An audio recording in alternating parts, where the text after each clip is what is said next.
shortly after federal authorities announced the arrest of Jack Douglas Teixeira on allegations the 21-year-old Massachusetts Air National Guard member leaked sensitive national security documents in an online chat room. Marjorie Taylor Greene rushed to his defense. Teixeira is white, male, Christian, and anti-war. That makes him an enemy to the Biden regime, the far-right congresswoman from Georgia tweeted. Ask yourself, who is the real enemy? A young low-level National Guardsman? Or the administration that is waging war in Ukraine? The New York Times' Frank Bruni took the congresswoman to task for her remarks in a newly published column that ran under the headline Marjorie Taylor Greene and the thick, cracked goggles of grievance.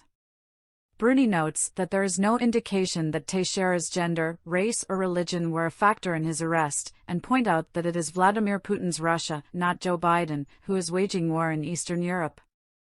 Describing Greene as a self-infatuated extremist, Bruni writes that her views have everything to do with the manner in which an alarming fraction of Americans regard and respond to political developments today. They look for evidence of offense to, and persecution of, whatever group of people they identify with. They invent that proof when it's not there; when it is, they upsize it. Either way, their predetermined sense of grievance is the prism through which all is passed and all is parsed. It's their Rosetta Stone. It's their binky. Bruni notes that Greene's tweet, although an extreme example, is no outlier. A reckless brat is arrested, President Biden arches an eyebrow, a bluebird falls from the sky, MTG can see the lefty secularism and reverse racism, the wokeness, in a polarizing word, in any turn of events, he writes. So can many others on the right, which has no monopoly on willful misreads, but is currently conducting a scary and profoundly dangerous masterclass on them.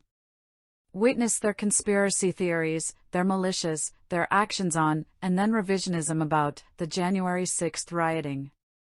Witness the evolution of Donald Trump's blather, which leans ever more heavily on the insistence that investigations of him are really attacks on his supporters, who confront the same horrible oppression that poor Airman Teixeira does.